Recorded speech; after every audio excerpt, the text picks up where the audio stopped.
Thanks for joining us for another 5 Minute Murder.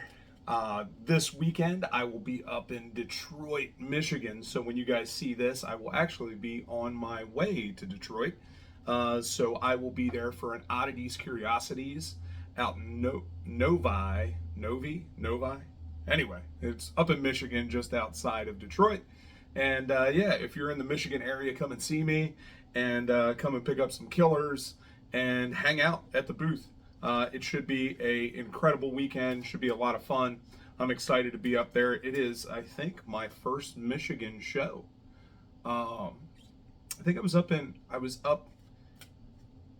in Grand Rapids, Michigan. So that was my first Michigan show. This will be my second up in Detroit, but I'm on the opposite side of Michigan this time.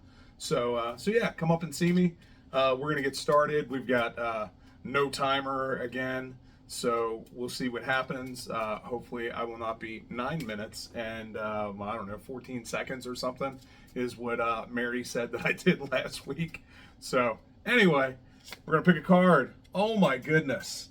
This week we got the Milwaukee Monster, old Jeffrey Dahmer.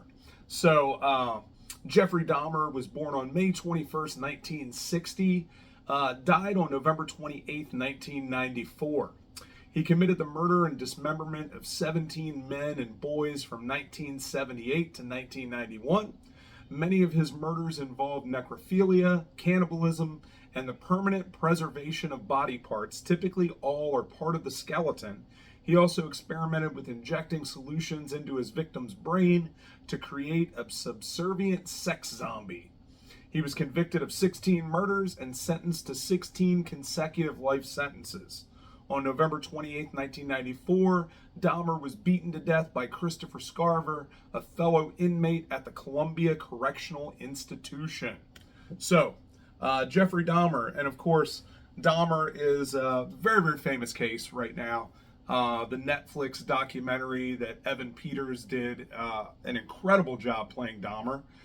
And it has just gotten really, really popular again. Lots of people have been talking about Dahmer. I was just up in Milwaukee myself for an Oddities Curiosities not too long ago. And I was up there with Bob, who owns Shaker's Cigar Bar, which was one of the places Dahmer used to go into. And I heard a story told that Bob used to make Dahmer's favorite drink there. So, if you guys know what Dahmer's favorite drink at Shaker Cigar Bar is, comment down below and put it in the comments. And if you get it right, I don't know, you'll have the satisfaction of getting it right. But yeah, Bob used to make him his favorite drink there. He then taught other people how to make it so he didn't have to do it all the time. But really, really kind of interesting story. But Dahmer used to be up and down that street all the time there. He lived not too far away.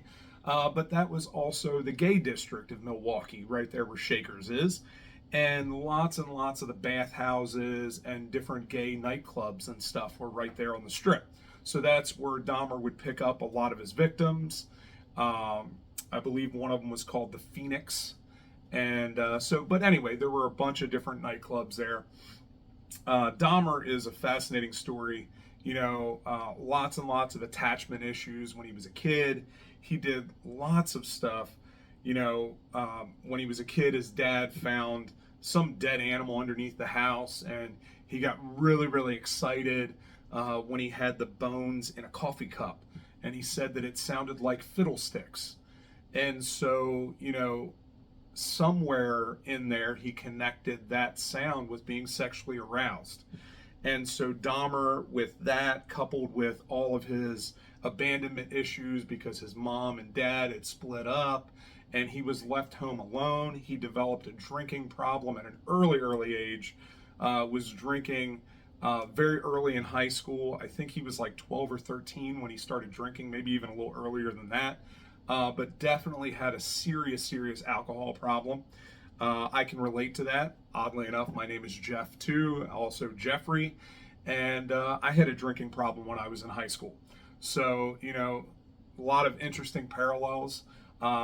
Nobody ever taught me any taxidermy, though. His dad did teach him taxidermy when he was younger, and his dad Lionel thought that it was a bonding moment between the two of them. And of course, it ends up, later on, once he finds out all of this stuff, he realizes that maybe he was the cause of some of that he kind of helped his son along. And so it's kind of a scary, scary thing. You think you're trying to teach your kids the right thing to do and the right way to live, and inadvertently you end up teaching them stuff that ends up helping them do terrible things later on.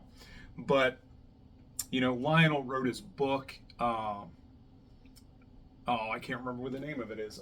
I have it right on the shelf here somewhere.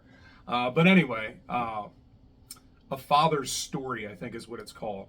But anyway, it's his account of Jeffrey Dahmer's upbringing and how he grew up, and talks about some of the crimes and stuff. And it's a fascinating, fascinating book.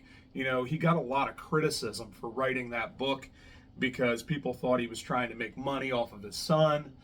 And after reading it, I don't think that was the case. I think it was really cathartic for him to write that and to get the whole story out there and tell it from his point of view, because he has a fascinating point of view. There were many, many places in that story that not only Jeffrey could have been caught, but also his dad could have figured out what was going on and helped stop it.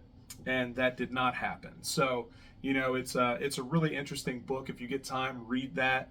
Dahmer's apartment, he had all kinds of body parts and stuff. There was a head in the refrigerator, and several pieces of meat in the freezer. He had a freezer chest that had body parts in it. In his room, he had a bunch of bones. He had an altar set up, where he was trying to keep these people with him forever. And when you look at it from his perspective, it's kind of sad that his mind was so messed up that he believed that that's what he needed to do to keep those people with him because they wouldn't stay any other way. So, it's a crazy, crazy story. If you have time and you're in Milwaukee, go take the Cream City Cannibal Tour. Hangman Tours puts that on. It's Bob's tour company.